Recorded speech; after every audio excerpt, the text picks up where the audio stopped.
All right, test now. Ah, man, what a disaster. What a disaster. All right, I apologize. No audio. For whatever reason, my wireless turned itself off, and the music was playing in the background. Yeah, I'm discombobulated, guys. It's been since Friday. It's been very stressful, but you know, stand in the breach. Take it. So, to sum it up one more time, the CMEs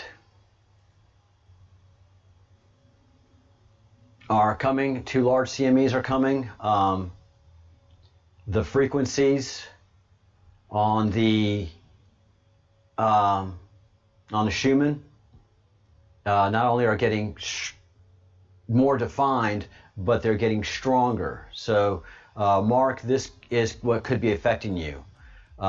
If you look at the 12th, we kind of pointed this out a little bit, but everything in this frequency line is getting stronger and stronger. And right here, we are having repetitive spikes, and they're becoming predictable.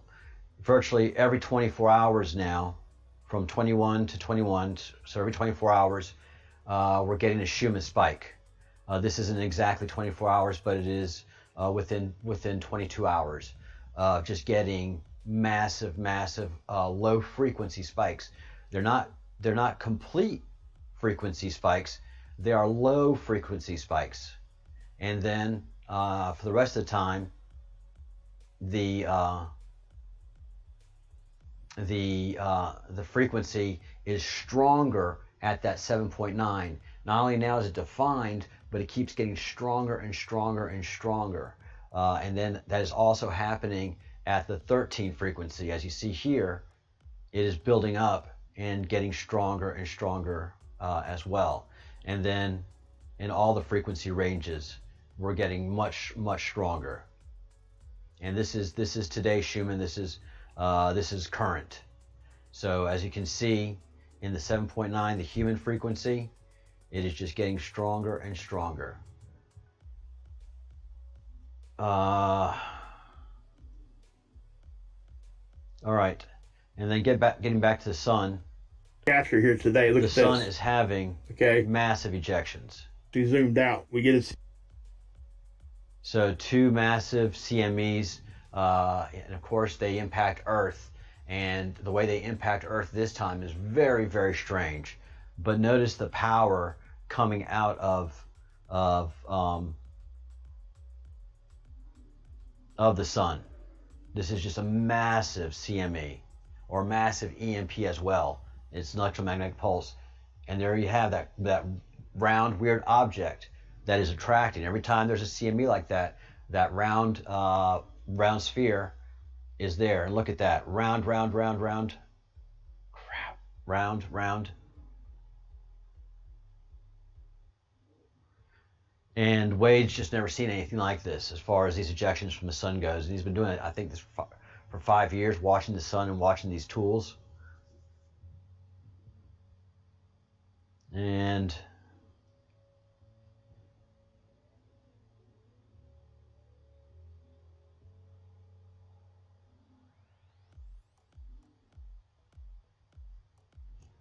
then this is the CME going off.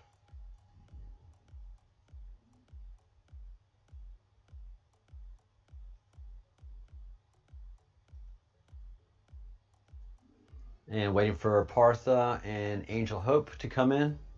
All right, so notice the CME, how it comes here, and then notice on the right-hand side how it impacts the Earth. The yellow dot here is the Earth. You see that big yellow?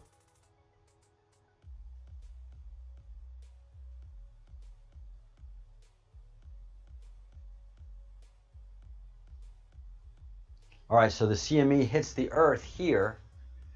And hi, Nancy. Hi, Maria. Hi, Kate. Hi, everybody. Welcome to the Breadcrumbs Project, my heart. Hi, Netish. Welcome to the Breadcrumbs Project. Right now, we are studying the end of times event. We are predicting that we are going through an age shift. We're going into the age of Aquarius, and we've been following things pretty closely for about a month and a half, 2 months. A lot of space events that have been occurring that NASA won't talk about, JPL won't talk about. It's only a small channel YouTubers that are really talking about what is occurring. And right now we're focusing on the sun.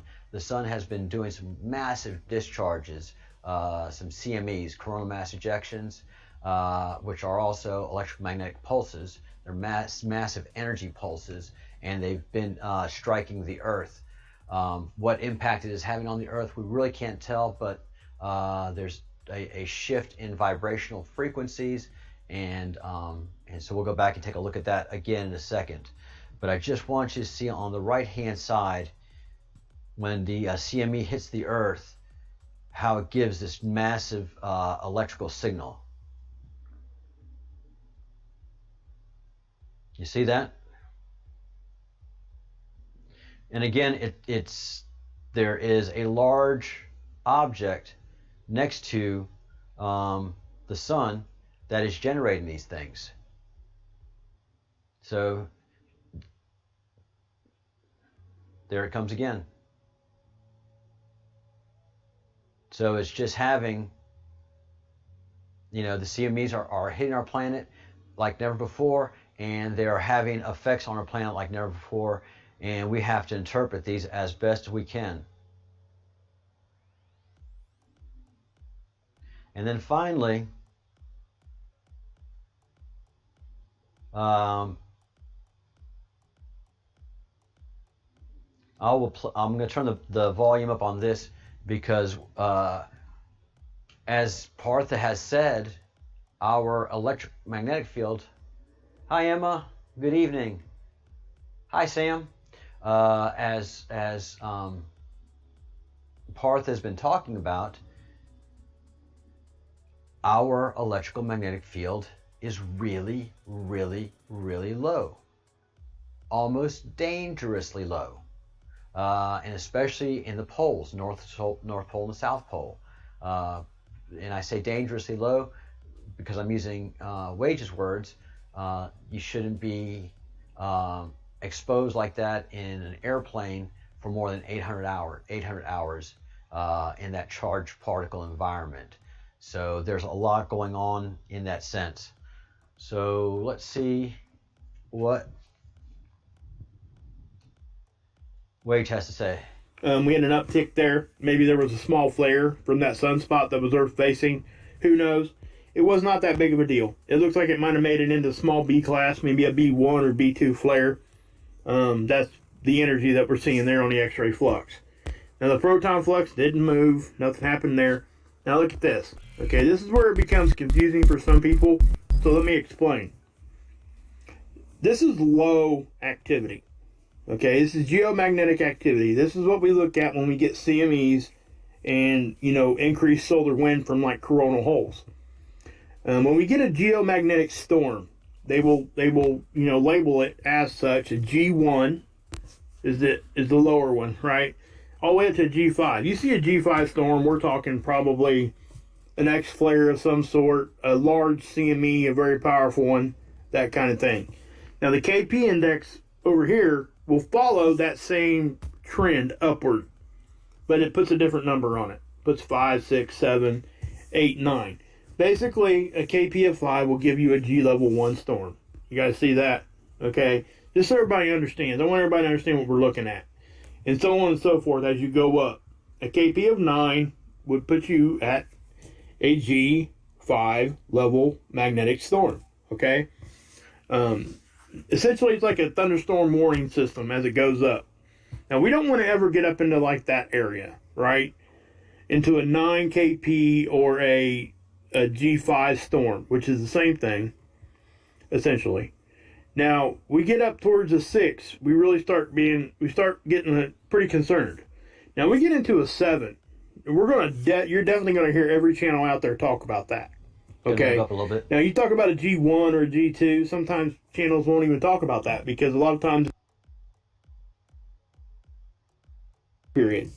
Because we have to have some geomagnetic activity and energy around the low end of this. Okay. We don't want to be that low for that long of a time period. Because we have to have some geomagnetic activity and energy around that deflects. It helps us deflect some of the cosmic rays that get in. Okay? So when it gets real low like that for an extended period of time, they put out cosmic ray alerts. And especially for people that fly. All right? People that are flying in high altitudes and high latitudes up towards the poles. Because So yeah, as Parth has been saying, and I've been cluing into, our electrical, our geomagnetic electrical sphere has been weakening, and significantly. And the other thing is that, like Wade was saying, usually whenever you get one of these EMPs or one of these CMEs, one of these coronal mass ejaculations, as CJ said, you get geomagnetic activity. The bars raise in this tool. Well, they're not raising now. You know, it's not generating excitement. As a matter of fact, it almost seems to be dampening the geomagnetic field that surrounds the Earth.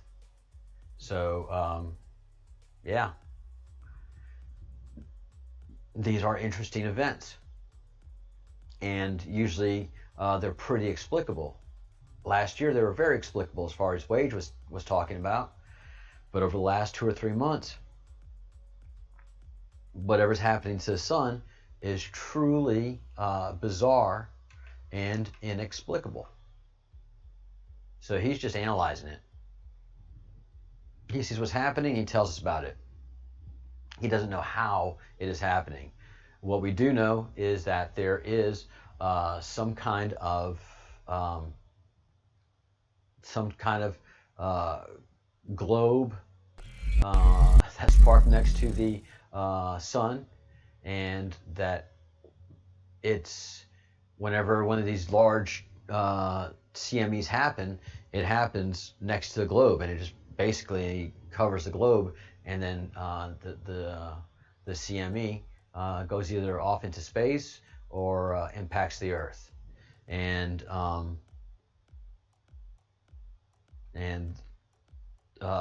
this impact that it has is just so startling. You know, here's the Earth, and when this CME hits the Earth, it generates more energy. It becomes a stronger CME. Just doesn't make any sense. Doesn't make any sense. Yeah, CJ made the pun, coronal mass ejaculation. So coronal mass ejections is the term that the scientists use. So these events continue to happen. Nobody is giving adequate explanations about it. Those that we've entrusted to give us the information on this aren't giving the information on it.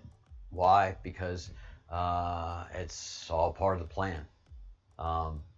You know, it ties in with the fact that there are aliens on the planet, there are UFOs, and that's just another thing that nobody's talking about except for me on the Breadcrumbs Project.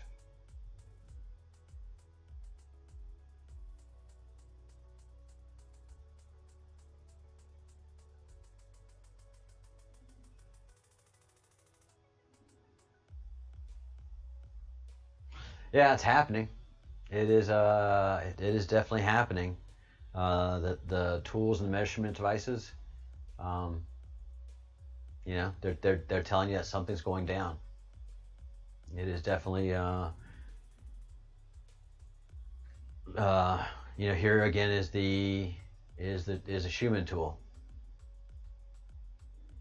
and it's been consistently giving off the same information as as the satellite imagery from the sun.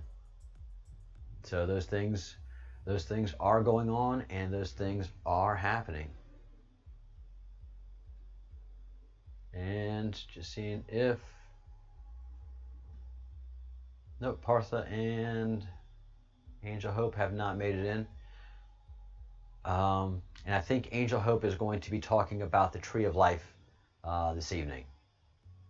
So that'll be going on. And again, you know, this didn't just start. We had unusual government activity starting way back in 2016 with Oumuamua coming in, and then 2018 FBI and national security agencies raid the solar observatory in New Mexico, Alamogordo, New Mexico, and shut it down for a week, as they did also for the post office there. So all this is just tied into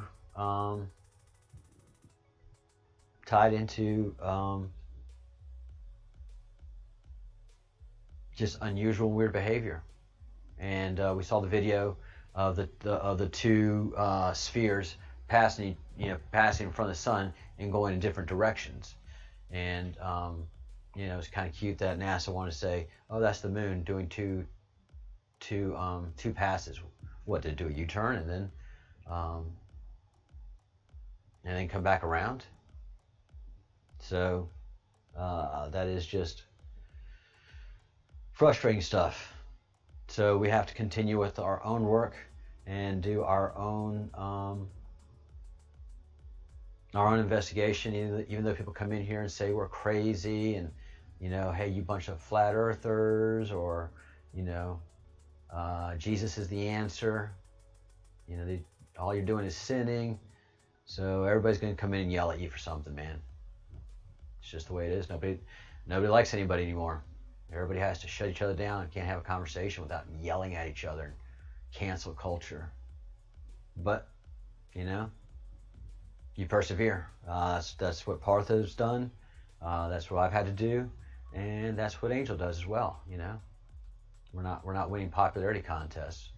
We're researchers, and we bring our research to those to our stations, and you don't have to sign something and say, I believe this, I believe that, I raise my hand to this. Pick what you want, leave the rest. So all of this unusual activity is left all kind of questions unanswered, and that's what we're doing here is answering the questions. We also a YouTuber was nice enough, one of our fellows of the Chrome was nice enough to point out that, and I'll work on that tomorrow. Where are you? Where are you? Where are you? Where are you?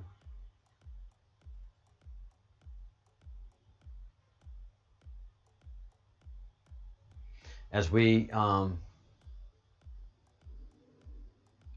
continue to do our focus, this is again having to do the activity that is shown in the sun ties in to what we are seeing in the Q, and so the Q map and Wages World and a couple of other channels are the only ones that are talking about the solar activity, the solar flashes, and it may be building up to a great solar flash, but up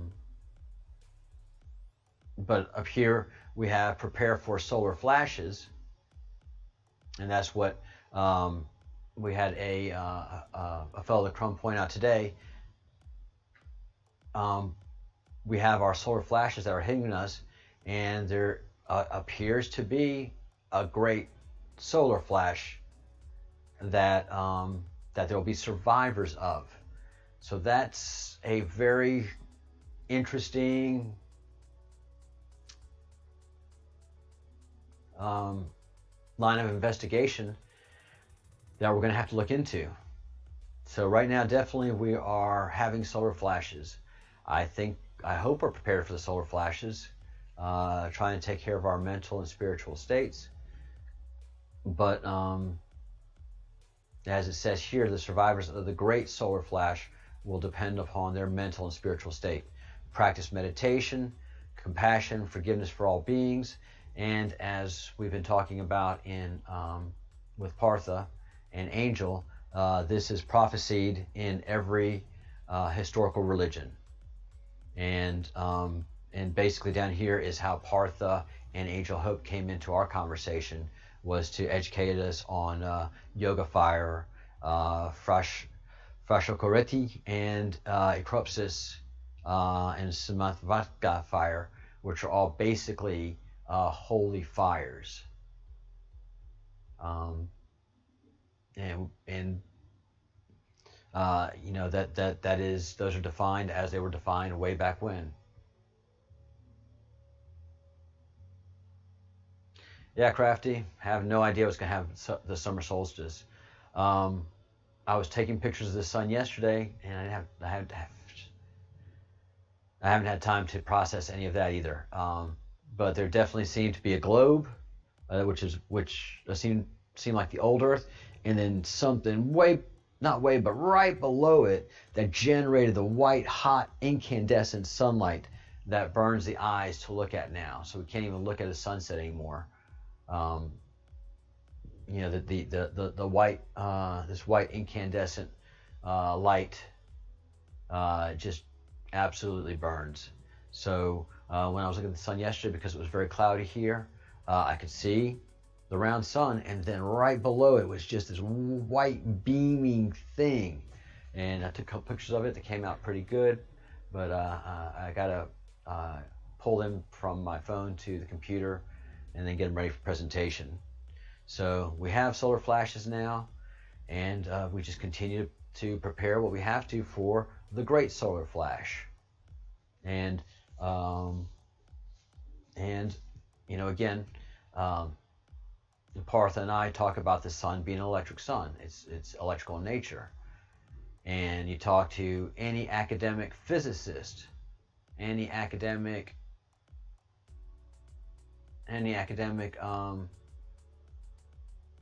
scientist, any scientist, just about, they're going to tell you that the sun is a nuclear event.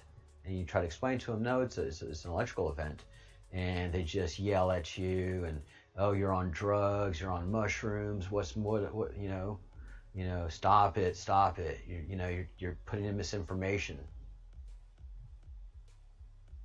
They yell at you, they call you names, and yeah, so I'm kind of used to that.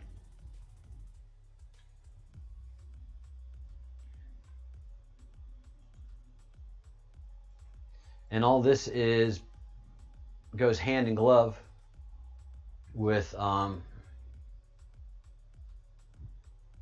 big overlooking and overarching QMAP, which talks about the Great Solar Flash and the Great Awakening. And we're the only group of people that I know that are talking about this, the Great Solar Flash. Up and to the right of the Great Solar Flash, this area that has the sacred geometry and the collective consciousness and mass meditation is in the rainbow body. All of this is an area that Partha and Angel Hope are extremely familiar with, and have been having a great time, for lack of a better word, but an exciting time deciphering this and explaining how all of it does connect. But above the Great Awakening is the Great Solar Flash, and then over here is my little area, the rabbit hole, but the studying of the sun. So prepare for solar flashes, great solar flash, great solar flash. And then it has great solar flash 2019 to 2023, 2024. That's why I feel kind of comfortable in the time frame that we're talking about. So we keep on studying and we keep on learning, we keep on growing, and we keep on working complex things.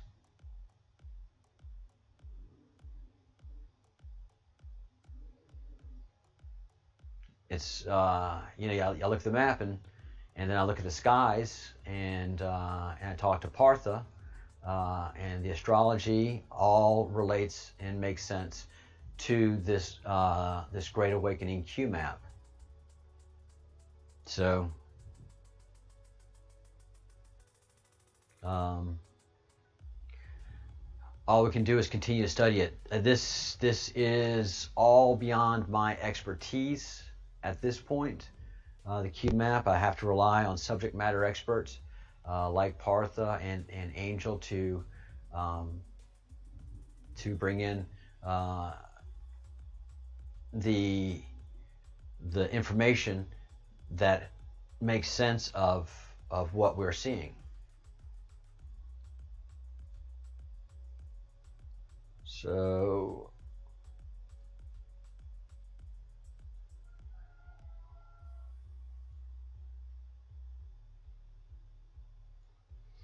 and so this is what we've been working on a whole lot for the last several meetings, and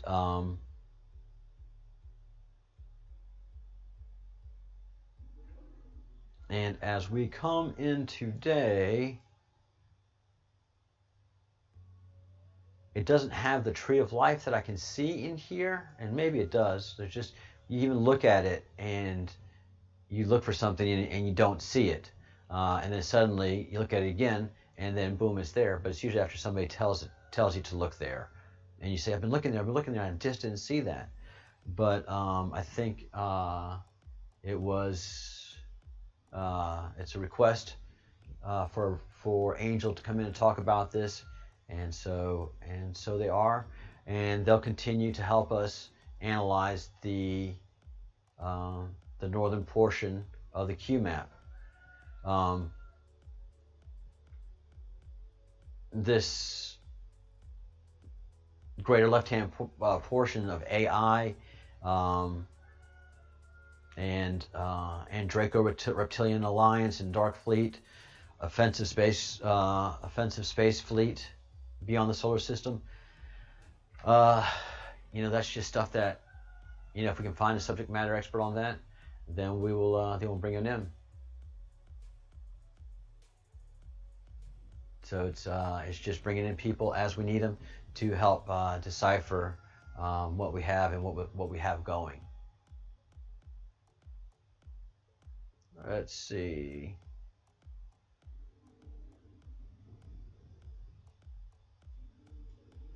And then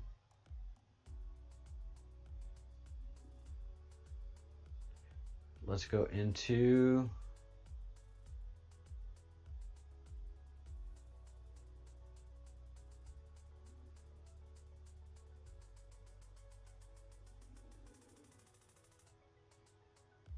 where we are relevant, and that's here and towards the end of the QAnon timeline. And so there hasn't been anything really further to update this part of the map. There we are, breadcrumbs. There is Kabamor, which has to do with Epic and the Pleiadian guidance, and the famous Soros Roth's Saud triangle that we're challenging. Um, and Q folks say is President Trump, so he's supposedly tied in through all of this, and the QAnon, the Q has been very, very powerful. This is all being channeled by a young man by the name of Dylan Monroe, and he has been putting this together through his shamanistic practices. So he feels like this is something that's been going on around the world for thousands and thousands and thousands of years. But all of this is starting to come to a focus as we go into the age of Aquarius.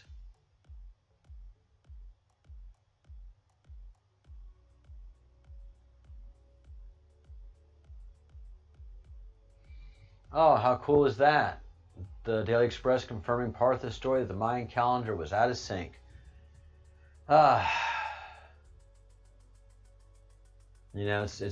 It's the rewards that you have when you're fighting a good fight. And it's good to have allies. Hey, Marshmallow.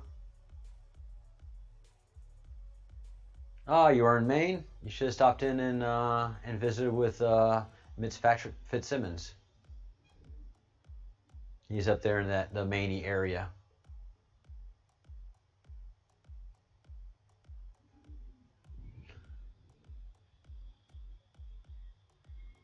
And yeah, we continue to follow everything as detail oriented as possible, and keep everybody as informed as possible too, and let folks make their own decisions. Bring in as much information as you can to support this, just like Joseph did, letting us know that the Daily Express UK, confirms Partha's hard work that he does, and he goes against the grain to bring us that information.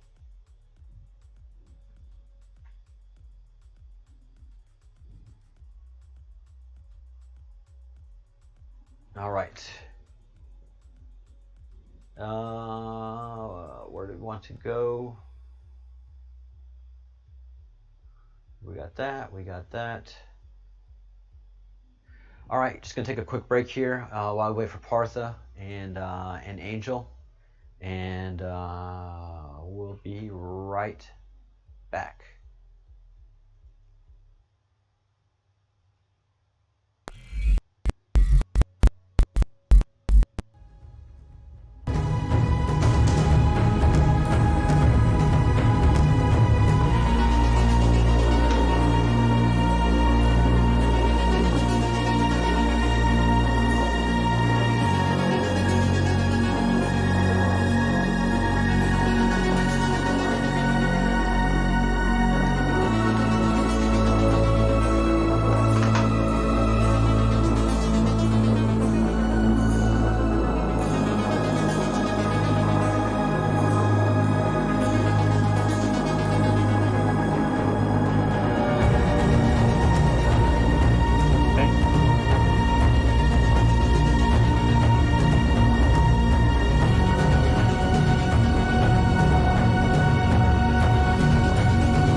All right.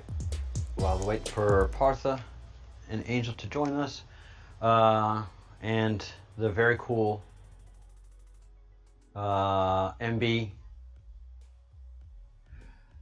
Mr. MBB 333. This is a great website to use in doing your own research and trying to get more information and more tools to look at the sun. So again, the number 3 has been so strong in this project, in this group, and so this is Mr. MB333.com, and this is where you can get the Schumann resonance tool and other tools that we can use to do more analysis on the sun. And I'm trying to use more of these myself and become educated in how it all works. This is all pretty new to me. Oh wow! So Angel is letting us know that they've had a power outage, but she's still going to join our meeting without video. So she's going to be talking with us.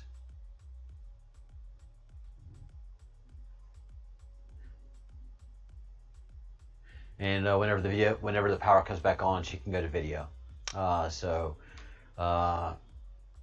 Sometimes life in more rural areas can be kind of rough.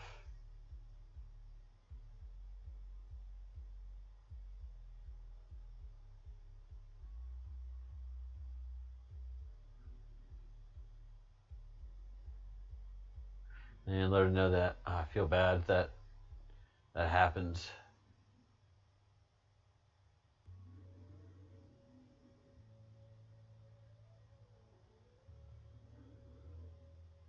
Yeah, sometimes we can take a lot of these comforts of home and a lot of these modern comforts for granted. So that's one of the things I like about living in rural in rural Spain, is life's a little more rugged. You're a little closer to earth here.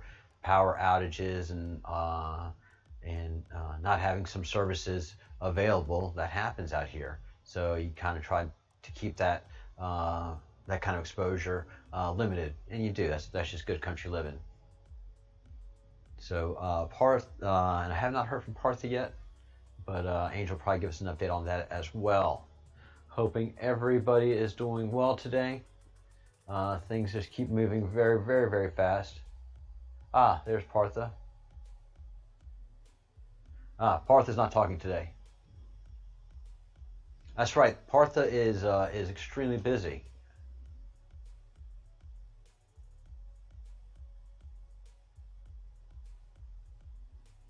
Oh, Joseph. So you're very familiar with Mr. MB333. Yeah, it's hard to using standard. We're the only people in space, and everything is, and we just evolved here. Just using that mentality, you can't explain what's happening with the sun. It is mostly just the sun right now, but also we've been seeing a massive amount of UFOs, and again, the U.S. federal government has acknowledged that they are UFOs. Hi, Joshua.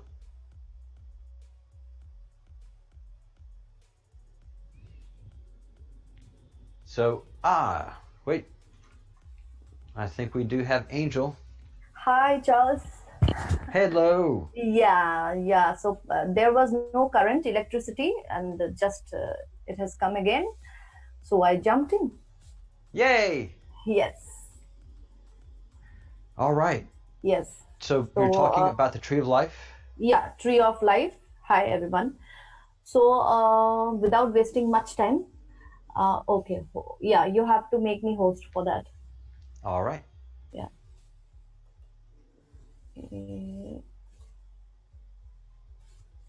Where are you, Zoom meeting? You're there. Where is the other screen? It's okay. There you are. It's not coming yet. Yes. Now it is. Yes, thank you. So, yeah. Where will we?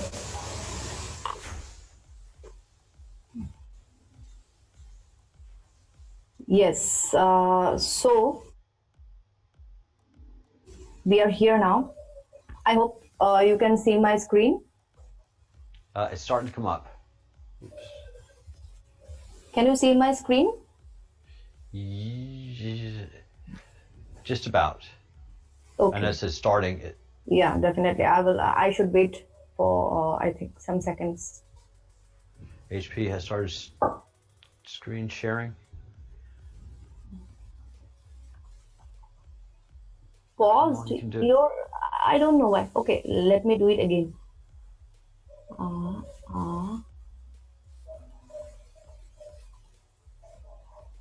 Yes, I think now it's there. There you go. Yeah. So can you see me now? I'm in my yes. Yeah. So first of all, now today, as per Charles' request and Charles' advice, today we are going to discuss about tree of life. And if we jump directly, what is tree of life, the tree of life? Some people might not understand what is this exactly. So, what is the meaning behind the tree of life? The tree of life represents growth, as a tree starts out as a small, delicate sapling and grows over a long time into a giant, strong tree. The tree grows up and outwards, representing how a person grows stronger and increases their knowledge and experiences throughout their lifetime. Which tree is known as the tree of life? It's baobab tree. I think you might know. It is a Oh yeah. Yeah. Very famous. So, yes. So which means that during the rainy season, it absorbs and stores water in its vast trunk, enabling it to produce a nutrient-dense fruit in the dry season when all around is dry and arid. How beautiful is this? This Yes, is very. how it became known as the tree of life. So this tree grow in 32 African countries. What does the tree mean spiritually? In spiritually, tree has a very symbolic meaning. So, what does the tree mean spiritually? The ancient symbol of the tree has been found to represent physical and spiritual nourishment, transformation and liberation, union and fertility. They are seen as powerful symbols of growth and resurrection. In many of folk religions, trees are said to be homes of spirits. So now again, we are coming to Kabbalah, and I'm going to give a brief introduction to Kabbalah, because this tree of life is a part of Kabbalah. Definition of Kabbalah. Kabbalah is a medieval and modern system of Jewish theosophy, mysticism, and it is marked by belief in creation through emanation and cipher methods of interpreting scripture, a traditional, esoteric, occult, or secret matter, esoteric doctrine, or mysterious art. So, Kabbalah key is to activate God energy. Let me remind that also. The first key, as per Kabbalah, to activate God energy within yourself is be the provider like God, to be one with God. This same thing also being discussed in the Law of One book also. So in Law of One book, it is said that mostly we have to give, we must act from a place of the provider and a giver. So simply as if you want to become God, then you have to act like God himself. God is definitely a father or mother figure who always gives, like he is parent or she is parent. So the second key to activate God energy as per Kabbalah is love others like you love yourself, because we all are one actually in reality. So that is done. So now we are coming to today's presentation and today's class itself or discussion. So it is about the tree of life and the 10 divine utterances. Utterances, simple meaning, actually, it's like God's 10 words. So this is Kabbalah, flower of life, sacred geometry. So I'm also honoring this tree of life. I'm also wearing a sacred geometry, flower of life pendant. So this is very beautiful. Even people can wear this symbol, sacred geometry, like anything. This is very sacred for us. So astrology, Kabbalah, tree of life. While astrology maps the energies of our solar system and galaxy, Kabbalah explores the entire creation. See, by astrology, we can measure the energies of a solar system and galaxy. But Kabbalah explores the entire creation. Physical, astral, and whatever lies behind, hidden and beyond. The tree of life blooms in the center of the mystical garden of Kabbalah. It functions as the spiritual organizer for all cosmic navigators who can use its ever present power to improve their lives and climb their way closer to God. Kabbalah teaches us how to transform ourselves into cables that transmit the divine to the earthly and to bridge via the energetic magic of the tree of life, the above and the below. Tree of life and 10 spheres. The tree of life is made of 10 archetypal energy spheres or Sephiroth in Hebrew. I hope you know everything about this. Because you're Jewish, right? I am in practice, yes. Yeah, very beautiful. Only one of the 10 spheres of the tree of life represents the physical existence that we can touch, hear, smell, and taste. The other 9 all designate some form of dark matter, the ethereal mysteries of the creation that resonate beyond our material world. So this is a beautiful picture of Sephiroth. See, Ket, Bina, Din, Hod, Yesod. See, my pronunciation might be wrong. Shekinah, Nejah, Hesed, Hokmah. So this is like this. Very well. Yeah. And see, this image, forget about everything. Like, forget our language, forget the name of the religions, forget about the root of the thought. Just see these two pictures, almost similar like the threefold Nadi system in India, in Vedic system. Shushumna, Ida, Pingala. I have shown this earlier. There are 3 nadis, right? Shushumna, Ida, Pingala. So this is like 3 branches, main, 1, 2, 3. And they become one. So this is very similar. Tree of life and 10 spheres. The 10 spheres, okay, oh my God, can be seen as a 10 words or 10 magic spells spoken by God at the creation of the cosmos. These 10 divine utterances emitted ripples of energies that radiated into the emptiness of space, eventually blending and coalescing into everything we see around us. Kabbalah assigns a distinct name of God to each sphere. That name, mantra or magic spell, functions as an invocation of the energies of that particular archetype. And just as God uttered these 10 words to manifest the energies of the cosmos, you can speak or chant these 10 names to encase yourself in the ethereal energy you need most. For example, if you would benefit from a more intense connection to the sphere beauty, the sphere of balance and health, you can amplify that relationship simply by imagining yourself sitting in a golden sphere, the color of the sphere beauty, while chanting the name of God for beauty, Yod, Hey, Wah, Hey, Aloha, Vadaat. I don't know the pronunciation, Yeah. but No, you did good. yeah. So this is, see how beautiful. It's actually hand, I think it's a sketch, hand drawn. Very beautiful. Yeah, when I first heard Hebrew, Yeah. I was very, very, very moved, and it was during a prayer service. Yeah. And it just the language and the rhythm and the utterances and the Ancient. way they're uttered is incredible. Ancient. So this is the image of Zohar. Same things. Zohar. I talked about it earlier. So what is the first sphere or archetype? The first sphere or archetype to emanate as a word from God's mouth is called crown, kater, in Hebrew. Crown symbolizes the will. See, this is the crown symbol.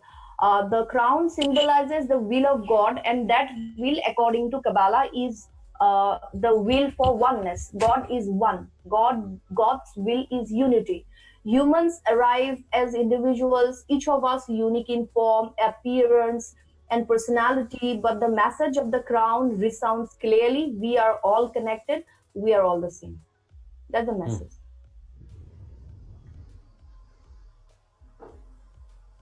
See, this is a beautiful tree. Those who doesn't know about Kabbalah also, they can see that there are many branches, there are many roots, but thing is that this is one and only tree. Chokma or Hochma, wisdom. The next word uttered by God was wisdom. First was definitely beauty, and the second was wisdom. Wisdom represents reflection, meditation, intuition, and insights. Wisdom is the echo of the first archetype crown. Sorry, the first was crown, then definitely crown, and after that, wisdom. So it symbolizes the mirror in which God's openness reflects itself. Reflection via meditation or other techniques of inner discovery enables us to locate the divine part of ourselves.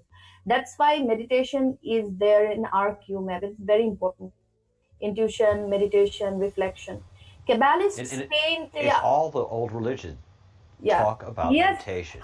Yeah, more or less, but some doesn't say so. I will not tell about it now, but some think it's evil. How weird is this? Oh, it is. There is a ruling in Spain by the Spanish bishops, the Catholic bishops, that the practice of yoga is demonic and evil. No comments. It should not be practiced. What can I say? No comments. But I'm going to do.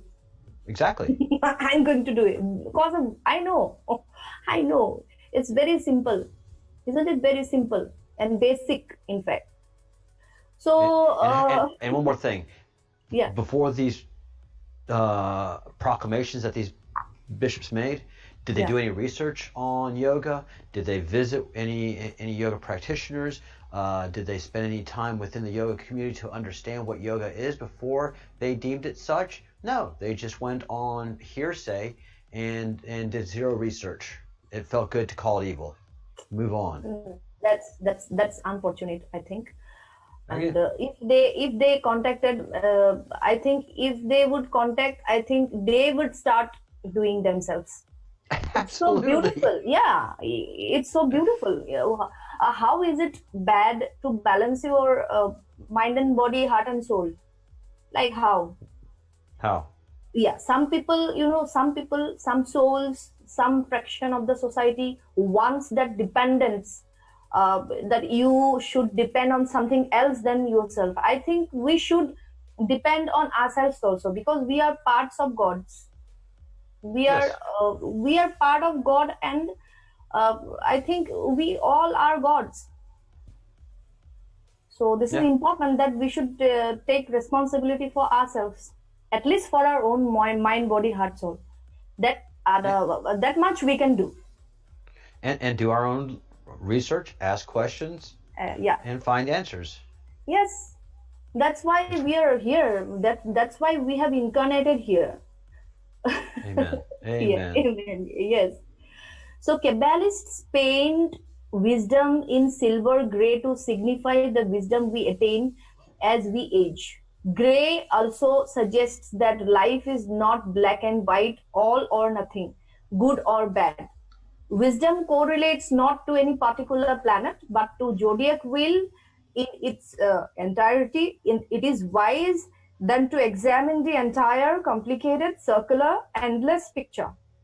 As the source of the astrological wheel, wisdom also generates and oversees the divine astrological contracts that guide our paths here on earth. Name of God, Yod Hey Vav Hey. Please pronounce this for me, Charles, please. Yeah, Yod Hey, Vad Hey. Yod Hey Vav Hey. Okay. Yeah, Vav. Wow. Okay. Bina, understanding. The word understanding bina follows next. No wonder few of us can understand wisdom. Wisdom arrives in the creation before the sphere that gives birth to understanding. The third sphere imparts the energies we need to comprehend ourselves, our identity, and our mission in life. It brings us logic, science, education, and discipline, as well as the concepts of time and space that provide a structure in which to practice all that science and discipline. This sphere is colored dark indigo. This is definitely a flower of life. This is tree of life, and this is flower of life. How beautiful is this? Perfect. Yeah. All connected. Yeah, all connected. Bina Saturn. Understanding represented by Saturn highlights the area of life in which you must practice persistence and focus in order to succeed and grow. Saturn helps us in the understanding of our tikkun, fixing our soul, as well as with the construction of a structure such as regular yoga, meditation, community, and service that will drive that rectification. Name of God, Elohim.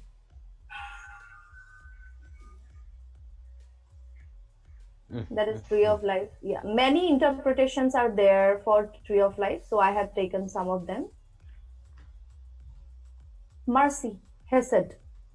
Next, God spoke mercy, Hesed. Now these days, Charles, I'm learning,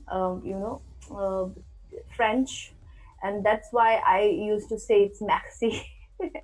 So, sorry, yeah, some problems are there. The language. No, some problems are there in our accents. Very much. That's why I say it like maxi, but it's mercy, I think. So mercy, Hesed. Next, God spoke mercy, Hesed. Mercy embodies the archetype of compassion, unconditional love, expansion, benevolence, and the grace of God. Whenever you feel good about yourself and those around you, you experience the energy of mercy. The sphere is associated with Jupiter, the ruler of Sagittarius and Pisces. Jupiter in our chart marks the area of our life in which we are likely to enjoy benevolence and boundless opportunities. Jupiter or mercy also highlights the potential that you can transform into actuality.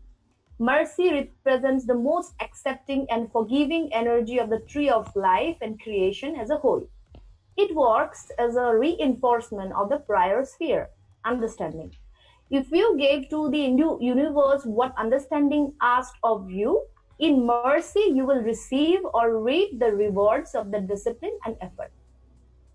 The color of mercy is blue, the color of the boundless seas and sky. Name of God, El, Carlisle, El. The tree of life. This is also another interpretation. This is very beautiful. See, I told you about Shushumna Ida Pingala, and see, Ida Pingala Shushumna. Can you see that? I can, yes. Three nadis, chakras. So these are all connected. Yeah, and all of this had to do with astrology as well. Yeah. Yes. Astrology ties in with ancient Jewish faith and Jewish mystical practices. Yeah, astrological wheel or zodiac wheel, they say. Severity. Jevura. Yes. The fifth god uttered severity, Zavura, which in Hebrew translates to heroism, bravery, or valor. This sphere resonates with strength, power, pure energy, and force. It can also be severe. The biographies of heroes and heroines such as Moses or Superman, Carla L., often feature harsh childhoods or incidents that forge them into remarkable people. Kabbalah also calls this sphere din, which means judgment. This sphere, in Islam also there is one word, dini ilahi. So this sphere is designed to balance the unconditionally expansive, loving, giving nature of mercy. Severity is associated with Mars, the ruler of Aries and Scorpio, obviously. Since Mars is the red planet, it makes sense that severity also colored red. Red warns us of danger, red alert, protects the Red Cross, and prevents us from crashing into each other, a red light. The red light. In astrological charts, this sphere underscores the area in your life in which you possess great courage, where you might need to be more of a hero, or where you fight for your rights as well as those of the others. Severity or Mars asked us to put your foot down so that you might receive what is duly yours. Name of God, Elohim, Gibor. Gibor. Gibor, yeah. And you have to make this point. In going through a hero's journey, you're going to have struggle. Yeah. You're going to encounter evil. You're going Yeah. to have headwinds. And part of being a hero is overcoming what is put before you. It is not surrendering. It is not being popular. It's not making everybody happy. You are a hero in the face of adversity. Exactly. Acceptance. Valor, acceptance, right? So beauty. Tiferet. The sixth word in God's divine poem was beauty, Tiferet. Located in the heart of the tree of life, beauty balances constriction and expansion, feminine and masculine, Ardhanarishwara, Shiv Shakti, as we call here so, and the above and the below. Some Kabbalists dub it the throne of God, and beauty is therefore associated with the higher self as well as the sign Leo. My rising sign is Leo. The color of the sphere is bright yellow or gold. The letter is also the color and the name of the most acclaimed of all metals, and by far the most regal and royal. Beauty teaches that God's presence is felt most profoundly when you balance giving with receiving. There should be balance between yin and yang, masculine and feminine, everything. So judgment with forgiveness is also important. There should be a balance between this judgment and forgiveness. Health, happiness, children, playfulness, and love all emanate from this beloved archetype. Such as all the spheres revolve around this central sphere. This is the central sphere. All of the planets orbit the sun, the primary symbol of the astrology and the celestial body associated with beauty. The location of the sun in your chart describes the area in your life in which you can express most fervently your highest good and emit the greatest amount of light upon your fellow sentient beings. Name of God, Yod Hey, Vav Hey, Aloha, Vadat. Very good. Yeah. So this is some occult anatomy. We'll come to it later. Eternity, Najak. Then God whispered the word eternity, Najak. This marvelous archetype brings pleasure, art, talent, and all slices of life that provide us with sensuous joy. Because this sphere governs pleasure, it also generates the mechanism of repetition and reproduction. For example, when you dine at a delicious restaurant, you generally yearn to repeat that experience by going back there again and again. Mother Nature operates on this same principle. One tree seeds a second, and then a third and fourth on into eternity until we find a gigantic forest. Green, the color of nature, is the color of the sphere. Eternity embodies the energy of Venus, the planet affiliated with both Taurus and Libra. This sphere oversees peace, diplomacy, negotiation, and relationships. as well as personal talents and money.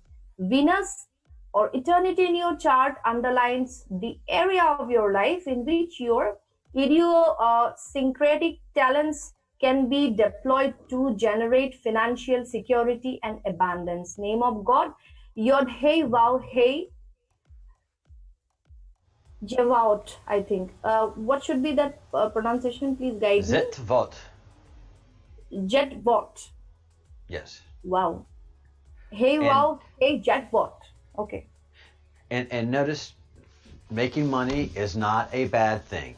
Working Obviously. hard and being successful is not a bad thing.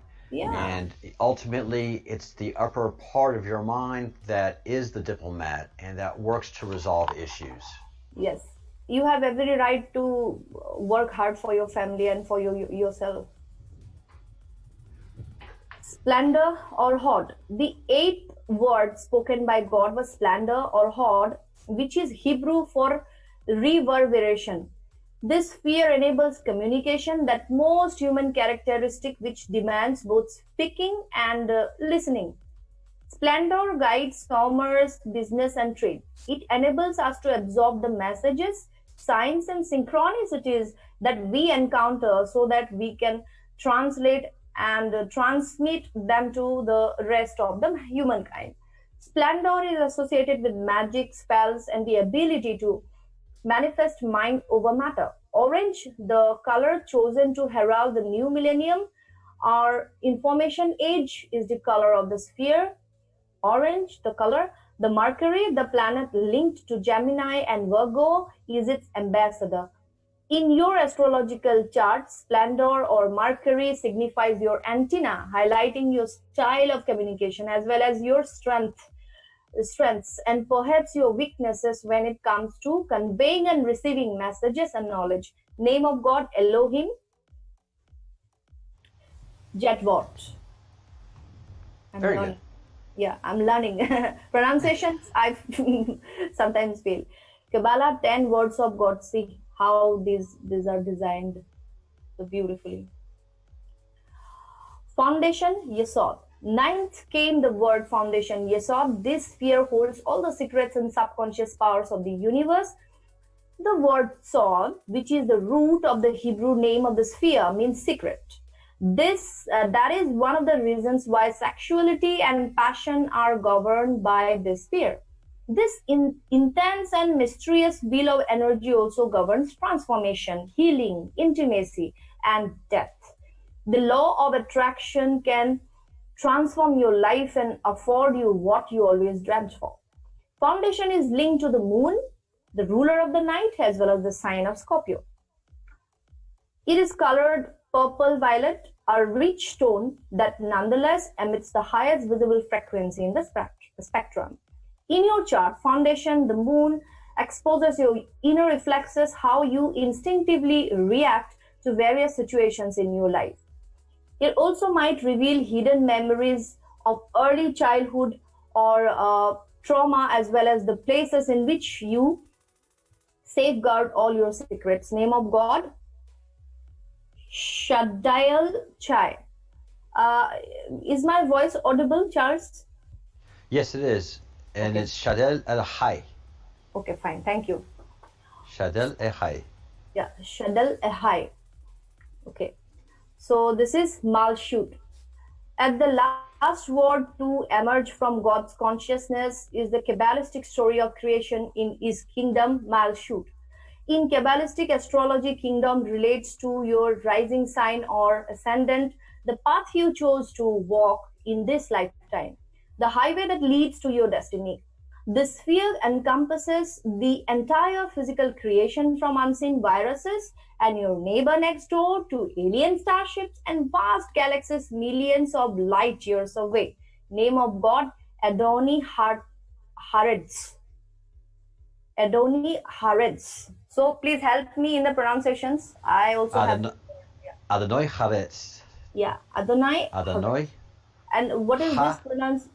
Haaretz. Haaretz. Haaretz. Wow. And Adonai. Malchut. Malchut. Okay. Malchut. Malchut. Adonai Yeah, you just put a little Okay. extra pause in the ah. Yeah. Ha-arets. Ha arets. Ha Yep. arets. Okay. Okay. This is Kabbalah. Okay. So connection among Kabbalah, Buddhism, and Brahmanism. The esoteric doctrine teaches like Buddhism and Brahmanism and even the Kabbalah that the one infinite and unknown essence exists from all eternity. See, Brahmanism means you can say like Vedic. So I wrote the word Brahmanism, but you can put it like Vedic. Okay. And yeah, so all this Kabbalah, Buddhism, Brahmanism, they say that essence exists from all eternity, and there is one infinite and unknown essence. And in regular and harmonious successions, is either passive or active. In the poetical way, Manu, these conditions, poetical ways of Manu, these conditions are called days and the nights of Brahma. The latter is either awake or asleep. Okay. So the philosophers of the oldest school of Buddhism, which still exists in Nepal, some spellings are not correct because we know, because this is our neighboring country, speculate only upon the active condition of this essence, which they call Swabhavat or Swabhava nature, and deem it foolish to theorize upon the abstract and unknowable power in its passive condition. So I will show you a screenshot of that page now. It's very important to show you. I will stop here. I will show you. So any questions from your side? No. Anybody have any questions for Angel? I think it's easy because I have elaborated everything. Yeah, you give such good lectures.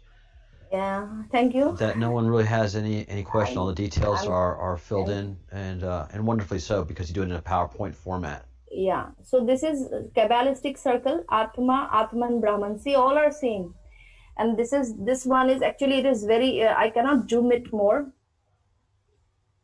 It is pure spirit, Atma, spiritual, Buddhist, spiritual level. Buddhists also call it that. And this is all, actually, these are all connected. The tree of, you might say it Kabbalah, tree of life, or you may say it the circle of Atma, Atman, Brahman. Everything is same and it is very much related. And I have this book, so people can contact me and they can read that book with ease. Okay. Yeah, this is very easy. And I have PDFs. Problem is that it is a very big PDF. Yeah, and I have chosen very special things for this. Partha and I. For this presentation, but otherwise it's a bit difficult to finish all these books. Yes. Yeah. It's a big commitment. Yeah. Yeah, bit. So what happens here?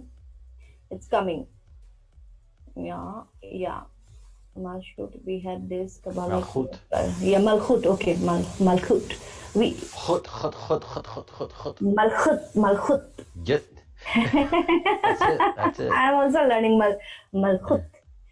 See, the upper triad, the immortal, E. Levi calls Nefishk what we name Manas. Yeah, see, we call it Manas. Names may be different, the thing is same.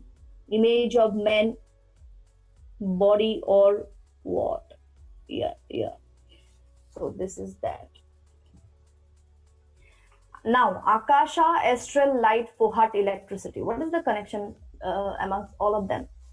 All the Kabbalists and occultists, Eastern and Western, recognize the identity of father and mother with the primordial ether or Akasha, astral light, and B, its homogeneity before the evolution of the sun. Cosmically Fohat, I told, I think I said you about this. Okay. Oh no, sorry, that's not correct. So evolution of the sun cosmically Fohat, for it is a cosmic electricity. Fohat hardens and scatters the seven brothers, which means that the primordial electric entity. For the Eastern occultists insist that electricity is an entity electrifies into life and separates primordial stuff or progenic progenetic matters into atoms themselves, the source of all life and consciousness. There exists an universal agent unique of all forms and of life that is called OD or OB and OR, active and passive, positive and negative, like day and night. It is the first light in creation. Eliphaz, Hmm. yeah, the first light of the primordial Elohim, the Adam, male and female, or scientifically electricity and life. In fact, there is another very beautiful book from one author. I just forgot his name. We have that book, and we have made videos on that book also. Next time, Okay. I will discuss about what is Fohat and electricity, Kundalini serpent energy. Yeah. And don't leave the side right here. I have feedback in my headset, so let me take it off. There are two questions. First of Okay. all, Yeah. cosmic electricity Yes. and the what Partha and I talk about, the electric sun, and Yeah. the sun having a spirit and a soul, and the Yes. sun being a being, Yeah. That's right. and this speaks to it. Yes. And Joseph had a question. Yeah. To whom are many referring when they say Cabal? Cabal. Cabal. Kabbalah. Yeah. Simply, it's Kabbalah. I mean, Kabbalah means definitely the Jewish mysticism, and who practice this Jewish mysticism or who studies this mysticism are Kabbalah people. I think so, in simplest form. Okay. Yeah. Just shamanism, but shamans practice shamanism, so they are shamans. Yes, and So I've been Kabbalah with and a Kabbalists, Kabbalah shaman once. yeah, He did a reading of me, yeah, and he sat with me in a room yeah, for a half hour yeah. and had his hand up and was reading me, and apologized because he said he couldn't read me. Oh, I'm the only person that he's ever been with that he couldn't read. okay, that's great. Yeah, That's great. well, he You're special. apologized, and See, he was moved by it. He doesn't understand it. maybe He it's was, yeah, maybe that's only case. You were the yeah, only case that he couldn't I was read. the only time that ever happened. And he tried and got deeper into his, I don't want to say seance, but I could just see the frustration. And yeah, it never happened to him before. And he was Okay. an old practitioner. And he Yeah. travels the world. So It happens sometimes, Charles. You are electrical. yeah. Yes.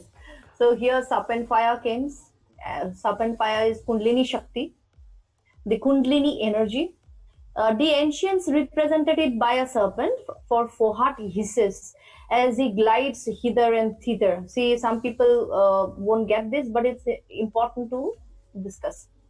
The Kabbalah figures it with the Hebrew letter Teth, whose symbol is the serpent, which played such a prominent part in the mysteries. Its yeah, its universal value is 9, for it is the ninth letter of the alphabet and the ninth door of the 50 portals or gateways that lead to the concealed mysteries of being. It is the magical agent par excellence and the designates in Hermetic philosophy. Life infused with primordial matter, the essence that composes all things, and the spirit that determines their form. And there are two secret Hermetical Operations, one spiritual, the other material correlative, and forever united thou shalt separate the earth from the fire and the subtile from the solid. That which ascends from earth to heaven and descends again from heaven to earth. It is the strong force of every force, for it conquers every subtile thing and penetrates into every solid. Thus was the world formed. So whenever Kundalini awakenings happens, the Sapan energy, it goes from the root chakra to your crown chakra. And in many advanced cases, the Kundalini energy goes to upper chakras like soul star chakras and far up. So people cannot imagine, sorry. No, you're right. Yeah, how things can happen. Brahma, creation in motion. The secret meaning of the usual Puranic phrase about Brahma being constantly moved by the desire to create. This explains also the hidden Kabbalistic meaning of the saying, the breath becomes a stone, the stone a plant, the plant an animal, the animal a man, the man a spirit, and the spirit a god. So there are connections. Yeah. Yes. This is also true of Elohim. The Kabbalistic circle of the Elohim reveals when the letters of the word are numerically read. The famous numerals 13514 or by anagram 31415, the astronomical pi number or the hidden meaning of Dhyani Buddhas of the Jebers or the Jeborin, the Kaberi and the Elohim, all signifying great men, titans, heavenly men, and on earth the giants. The 7 was a sacred number with every nation, but none applied it to move physiologically materialistic uses than the Hebrews. With this, it was preeminently the generative number, and the male 9070 causative one, forming as shown by the Kabbalists the OTZ, the tree of the Garden of Eden, the double hermaphrodite rod, the fourth race. Elohim and Kabbalah. To find the real meaning of the symbolism involved in this word Elohim, we must go to the key of Jewish esoteric doctrine, the little known, the little understood Kabbalah. There we shall find that this word represents two united masculine and feminine potencies, co-equal and co-eternal, co-joined, see Ardhanarishwara or Shiv Shakti we call it, conjoined in everlasting union for the maintenance of the universe, the divine masculine and the divine feminine, the great father and mother of nature, into whom the eternal one conforms himself before the universe can subsist. For the teaching of Kabbalah is that before the deity conformed himself thus as male and female, the worlds of the universe couldn't subsist, or in the words of Genesis that the earth was formless and void. Thus, then, is the conformation of the Elohim the end of the formless and the void and the darkness.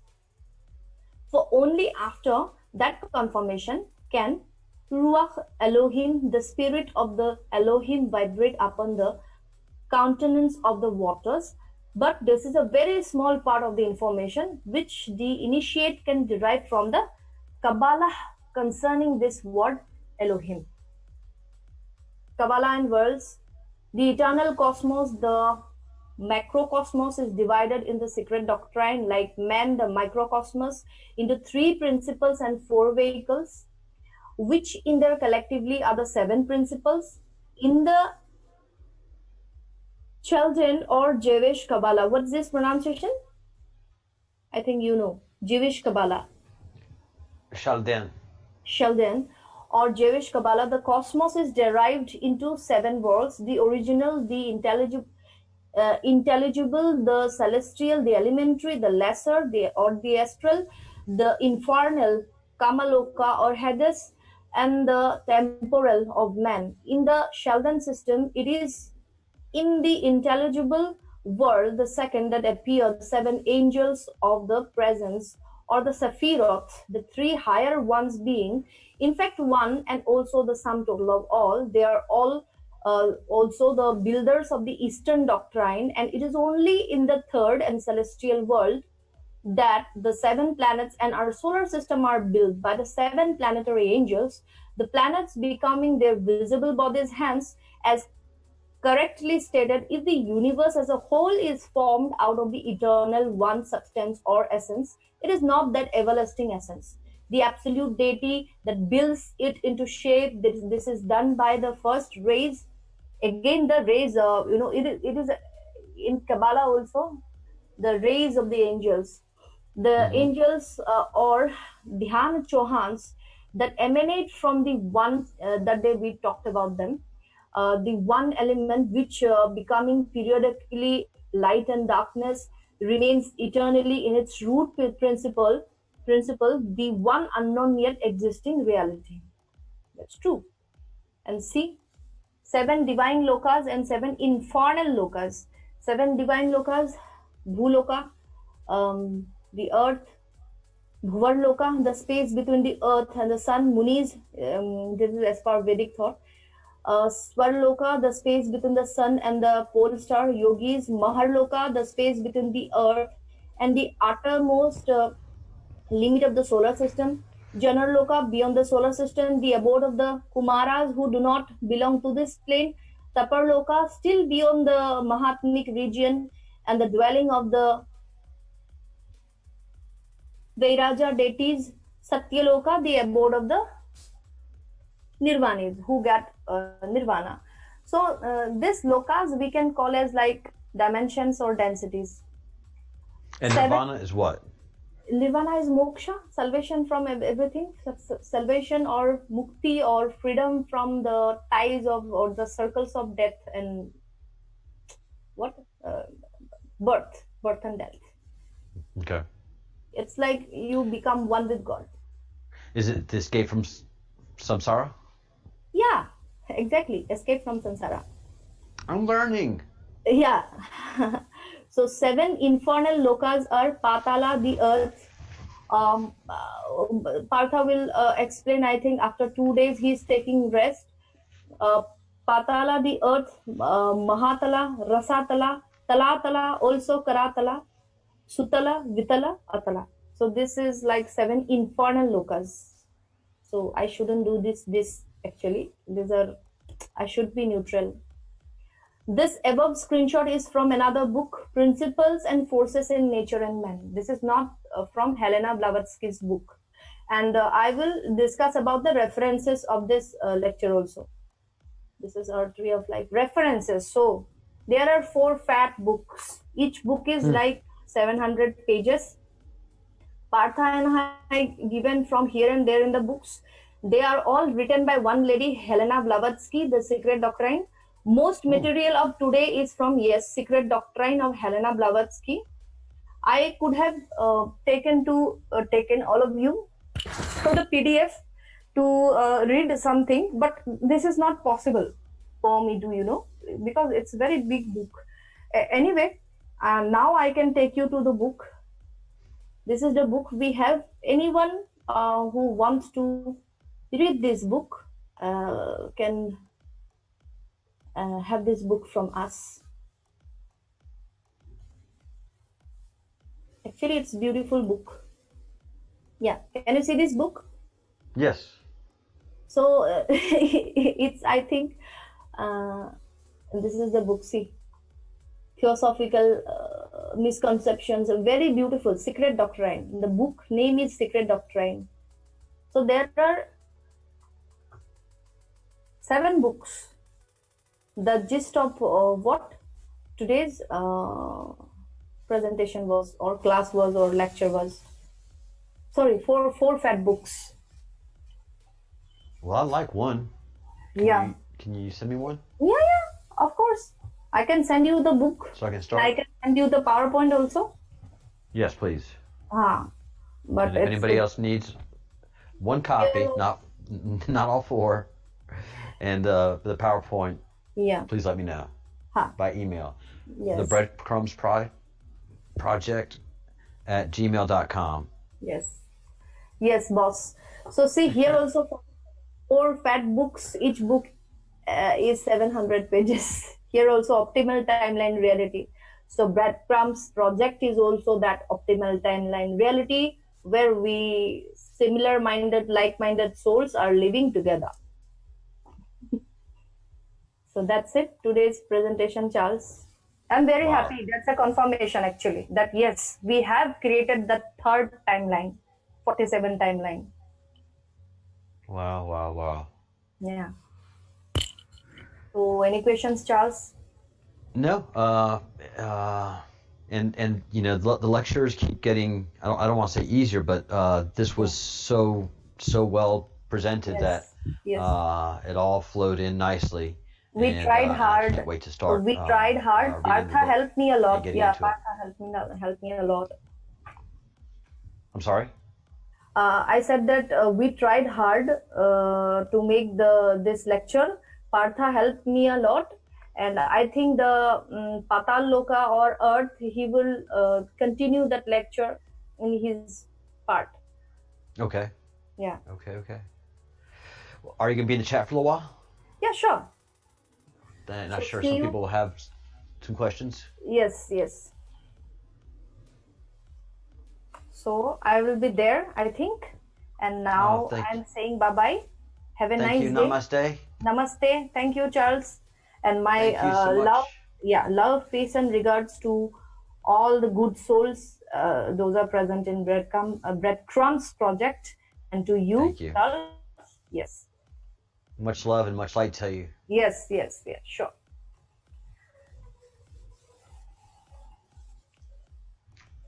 All right, I'm not ready for this, but here I am. All right. So yes, when I have the headsets on, as my voice loops through the mixer, and then through the uh, streaming software, which is basically like a small television producer's console. There's a delay from the mixer going through the software and coming back out to the headset and then going out to you ultimately. So it's weird. I can't do it. But yay. So that was another great and very meaningful lecture from Angel.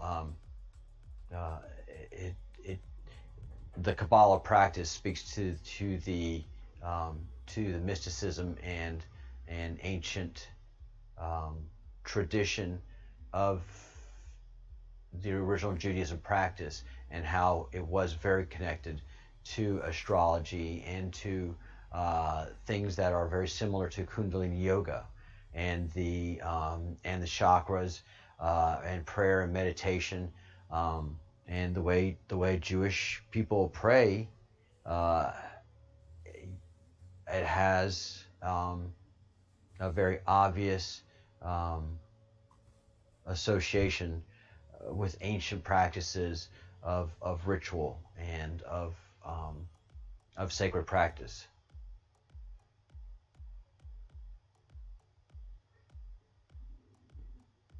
So again, all of the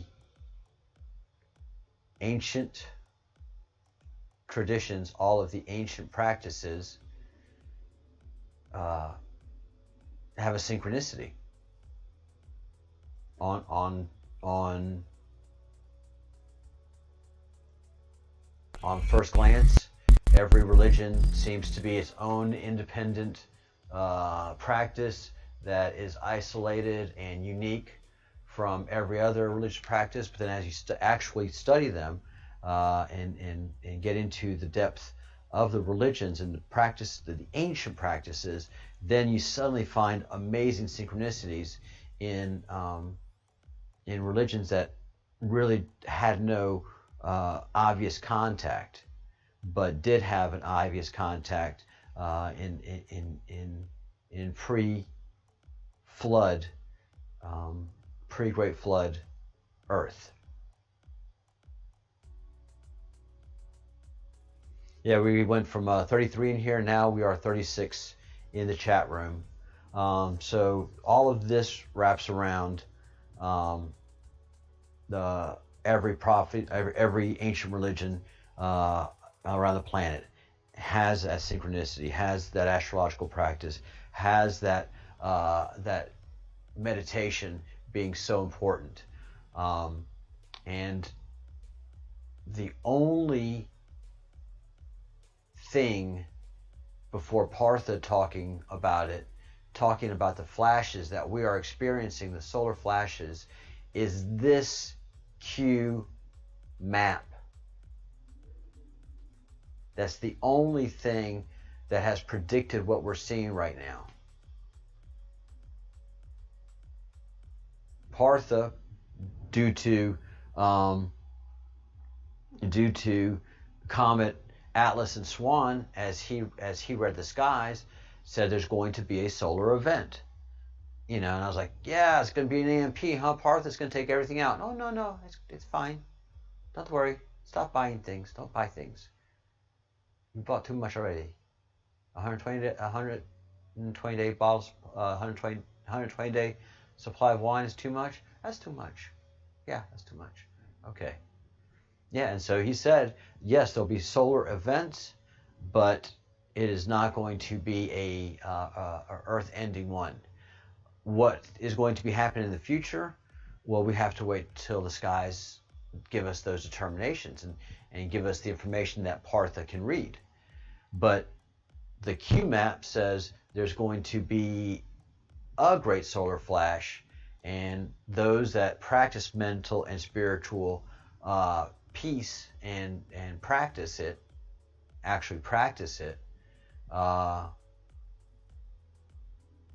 they'll survive it. Survivors of the great solar flash will depend upon their mental and spiritual states, practice meditation, compassion, forgiveness for all beings. This is prophesied in every historical religion. Eucropsis, Yoga fire, Samvarataka fire, Frashokoreti fire. And back over to the sun, which is the soul, which is part of the cosmic web.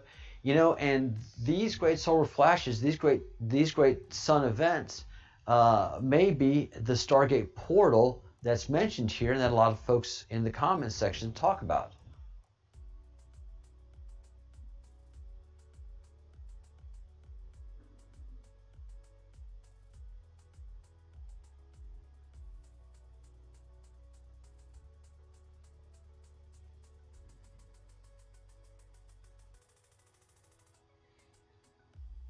Let's see.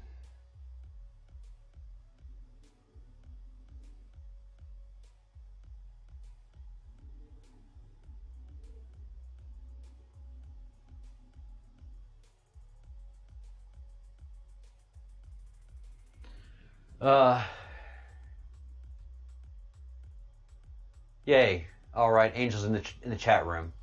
And I was just catching up with anything in the chat.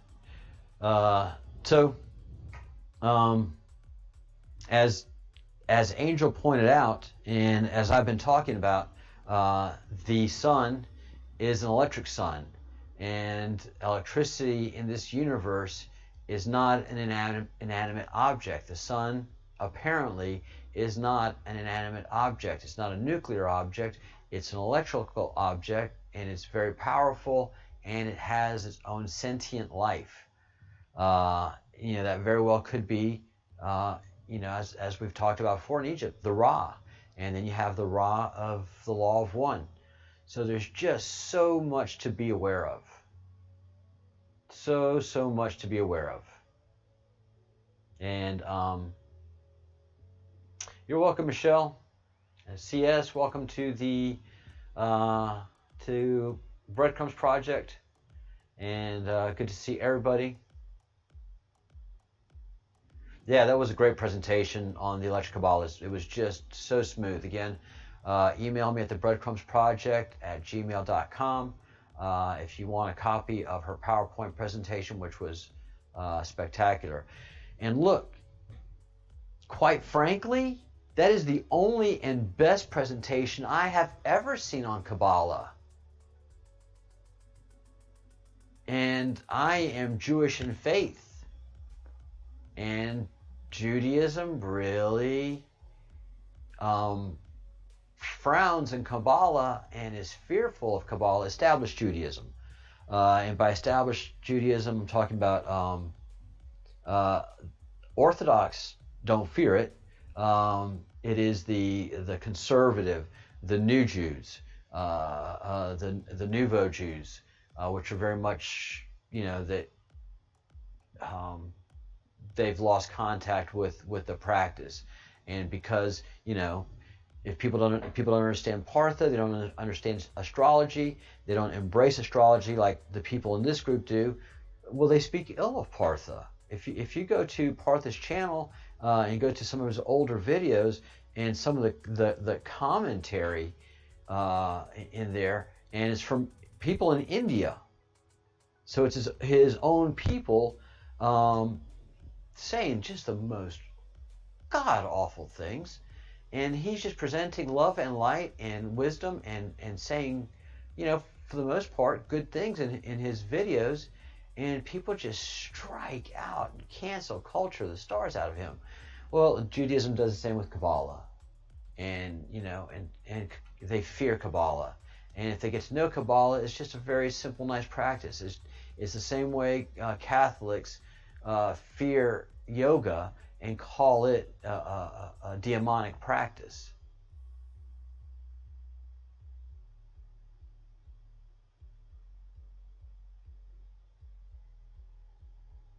Yeah, it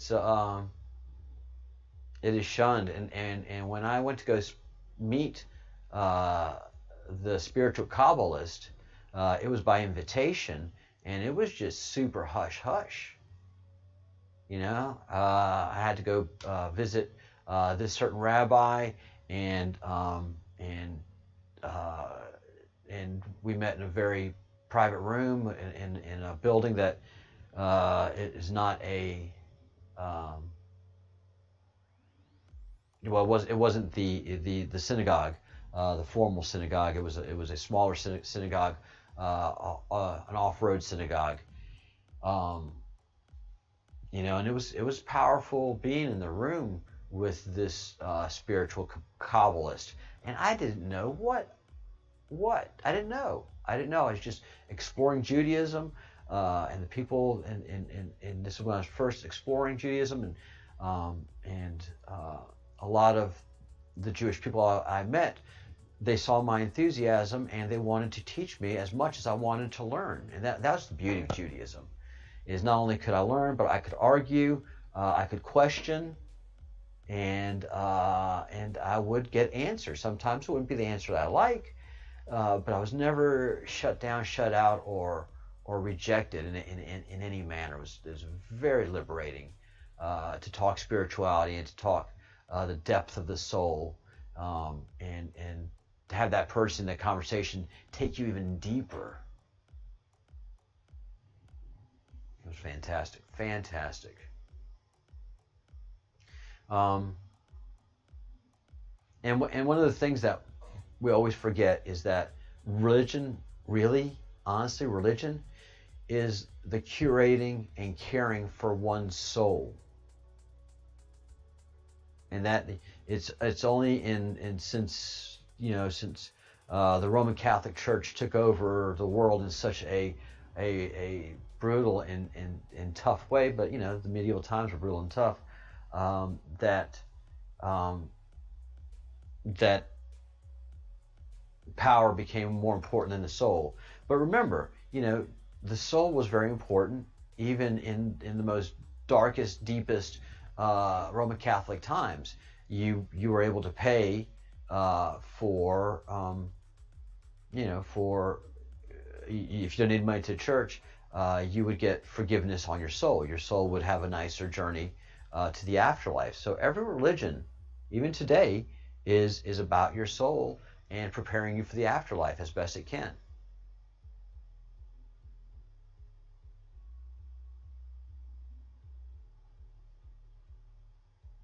Are we lagging? Am I having lagging? Is there lagging going on? Anybody?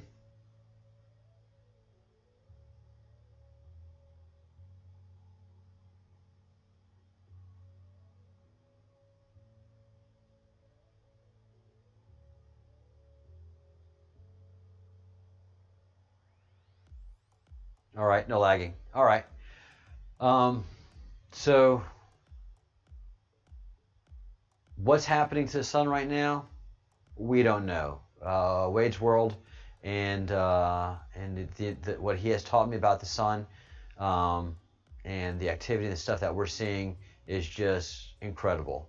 Then you tie it in with the sun being a living being and even a Stargate portal, and it kind of makes sense. And then if you try to look at the sun right now, it doesn't make sense. And we have the solstice coming up on, I believe it's the 26th.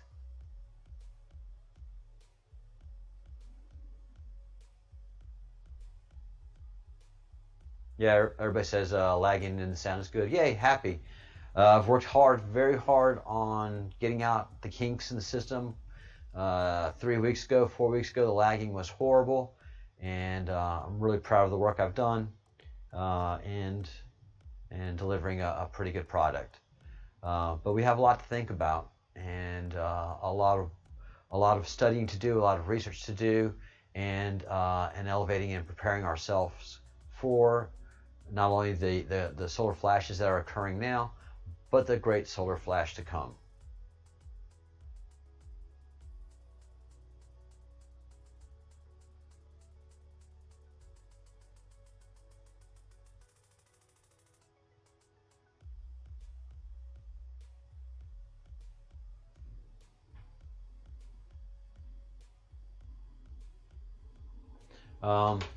And that's what we're going to continue to do here. Any questions?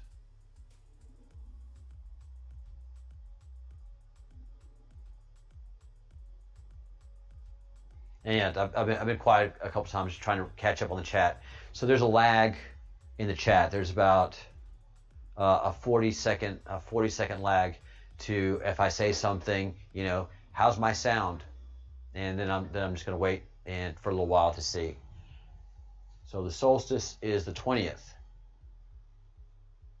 20th, 21st is the solstice. Yeah, June 20th and 21st are going to be big days.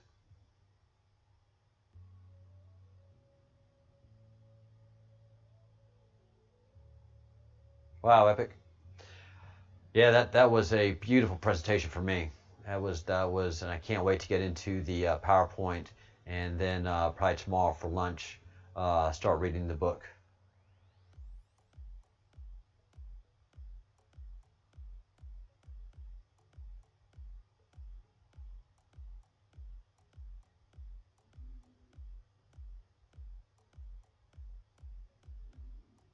Oh yeah, this is overwhelming stuff. I get freaked out a lot too.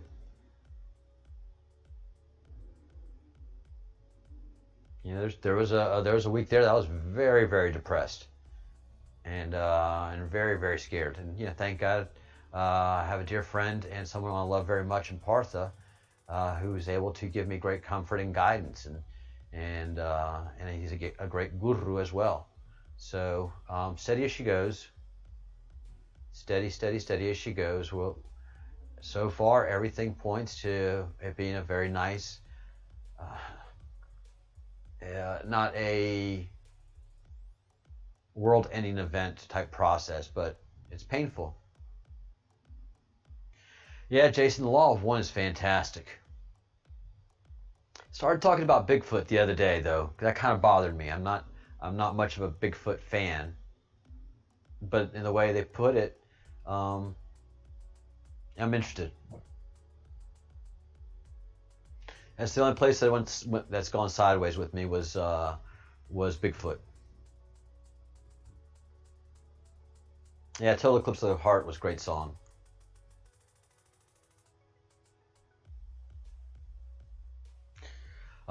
Again, I can't thank Partha and Angel enough for educating us so deeply, and I thank everyone in the group for being so open-minded and receiving such different teachings. This was a deep Jewish teaching, and so I'm glad everybody was open to it.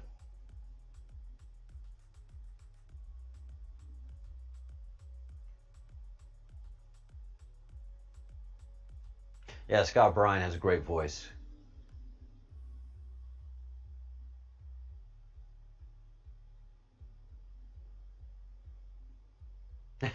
Fitzsimmons.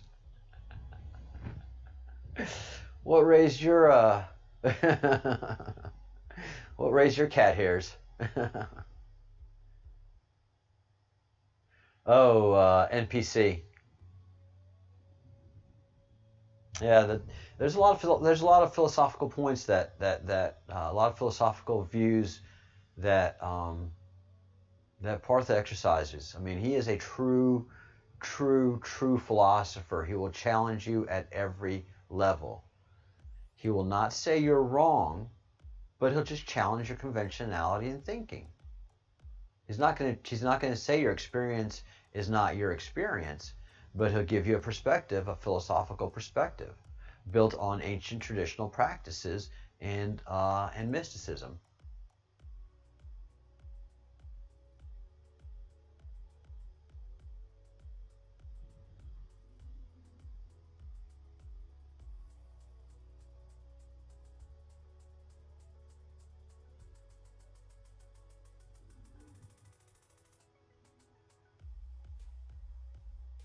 Thank you, Joseph.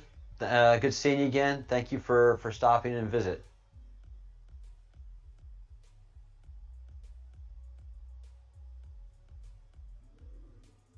Yeah, Bonnie Tyler. I had a crush on her.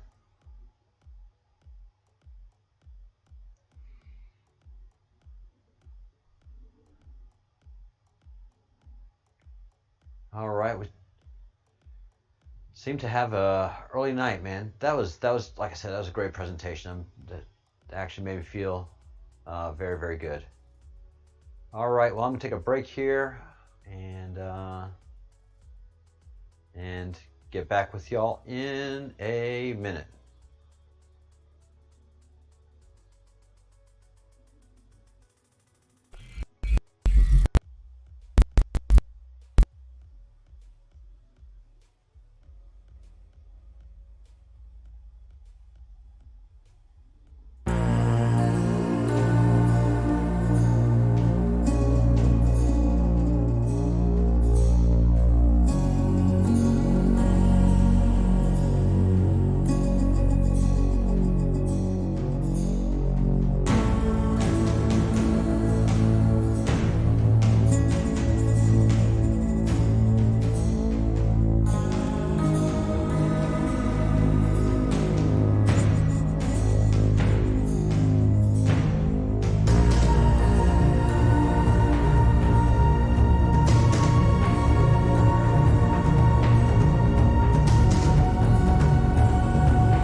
everything you should do. First thing, it's been a crappy day. So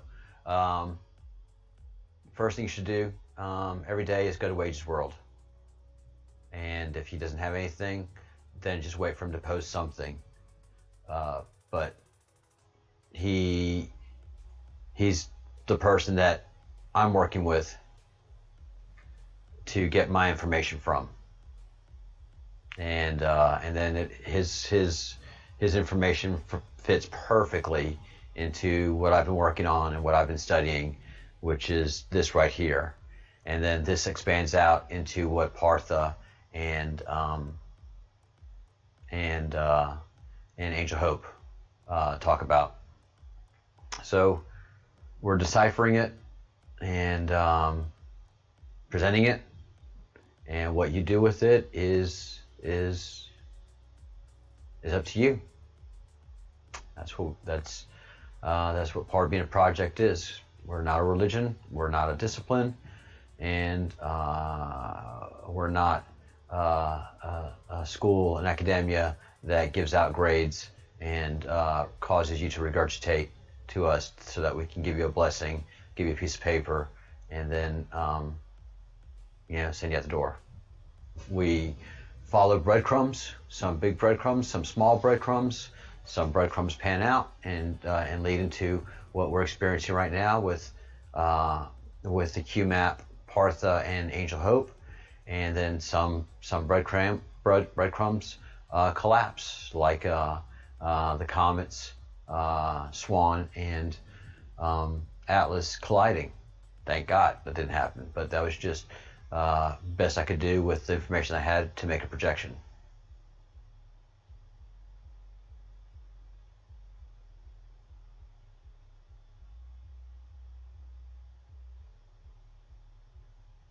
Well, yeah, we can ask Partha when he comes on next. Partha is not coming on today. I don't think he's going to be able to make it tomorrow, but I think day after tomorrow, Partha will be back on, and we can have him talk about NPCs and 144000.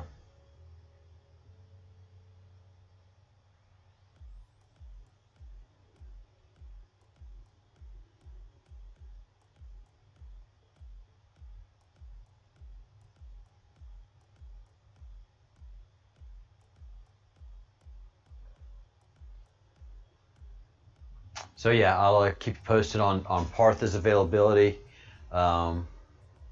He has a job too, and he's got project deadlines, and he has to meet project milestones, and those can be 14 to 16-hour days when you're a programmer.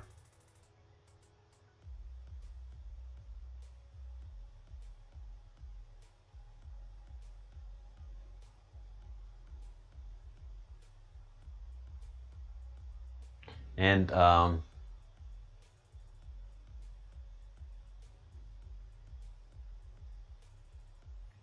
yeah, we can also invite other people to come on and discuss NPCs and such topics. So in the future, we may expand out in that area as well.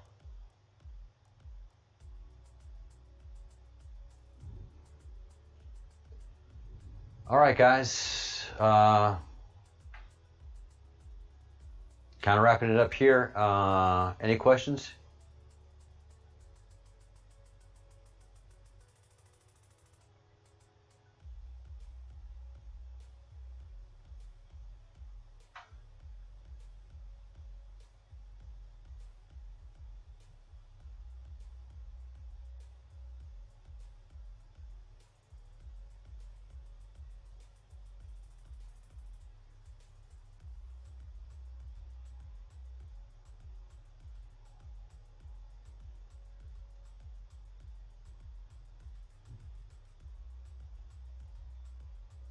Yeah, Nemesis is very, very, very, very well read. Nemesis is very, very deeply educated in a variety of fields. and self-taught, and in a very difficult place to teach yourself.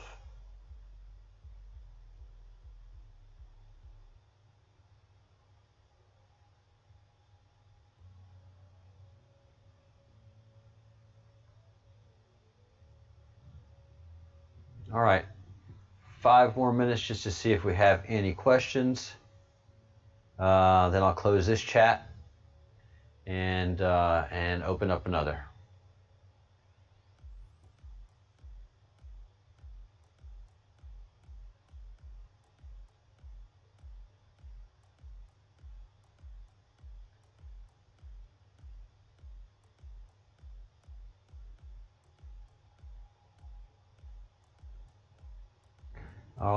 Yes. All right.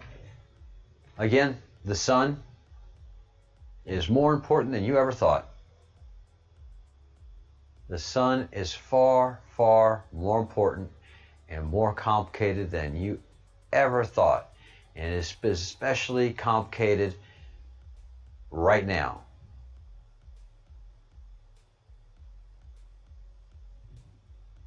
Very complicated right now. So we will focus on that more tomorrow afternoon before Angel or Tabitha comes on.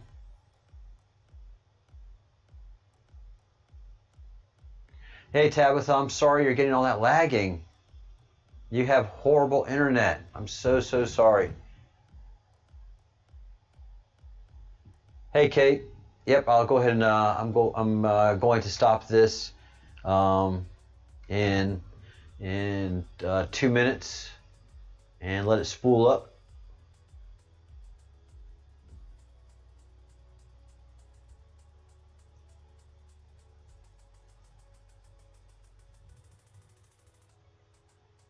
All right, there's a Zoom meeting. It's doing its thing.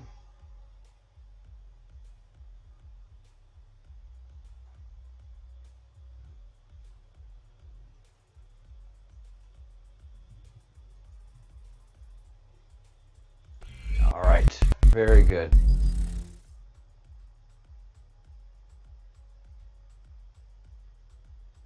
Good night, Michelle.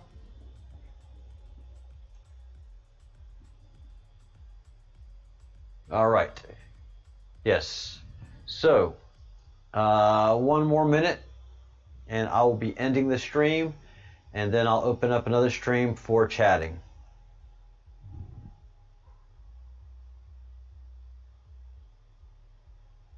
Oh, yeah. You know, look, and also the Schumann fits. The Schumann's been going off the charts. Off the charts. So CMEs are hitting the planet hard. We'll go over that again tomorrow. I'm sorry you missed the beginning of the presentation, but I went over the CMEs that are hitting the planet, and you don't have to go to after this. Fitz, go to Wages World and watch today's video. I mean, we're getting nailed with CMEs, and the CME that hit us yesterday, basically it hit the planet Earth and just went bigger. So something happened. Oh, have you? Okay. All right. So you saw what I was talking about. Well, what I wasn't talking about for the first 5 minutes because my wireless doohickey cut off. So and then the music was playing and all that. What a disaster of a day. What a disaster.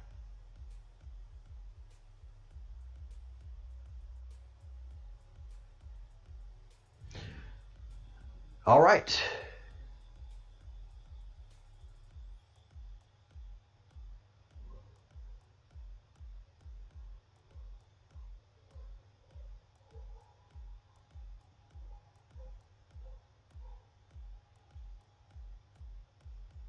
Yeah, all right. Everything's good here.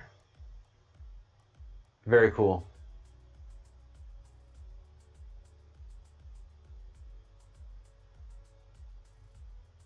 Ah, got you, Fitz. All right. I hope you're getting ready for the solstice. 6 days. Hope you have good sun.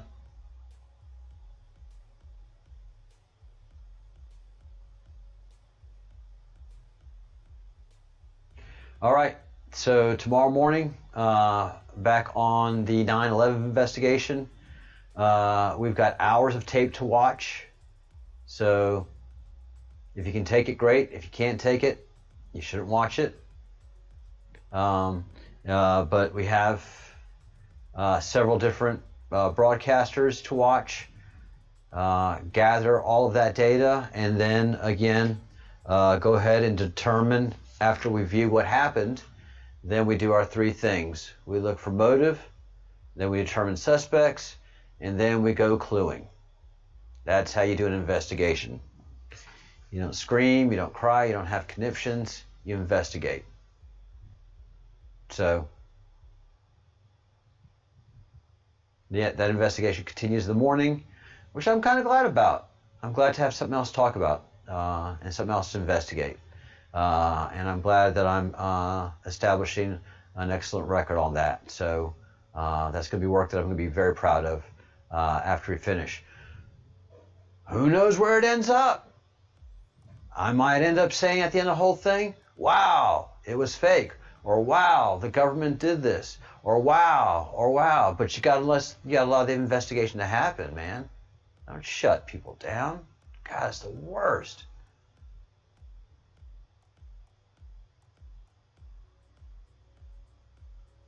All right, guys, shutting this down and opening the other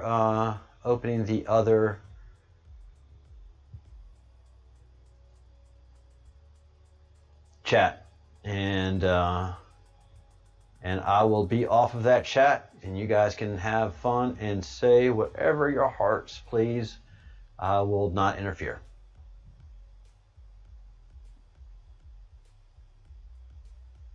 Yeah, that's part of the freedom of speech. Even though everybody's yelling at me and saying just atrocious things. I didn't block anybody. I didn't kick anybody out.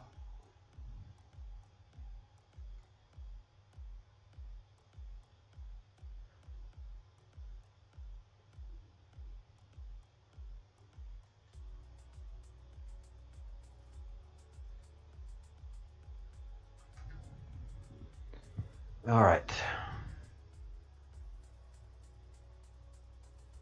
Have a good night, Fitz. Nemesis, good night. CS, good night. No wine. No wine today. Not feeling it. Good night, Alchemy. Good night, Epic. Good night, Tabitha. Good night, Graham.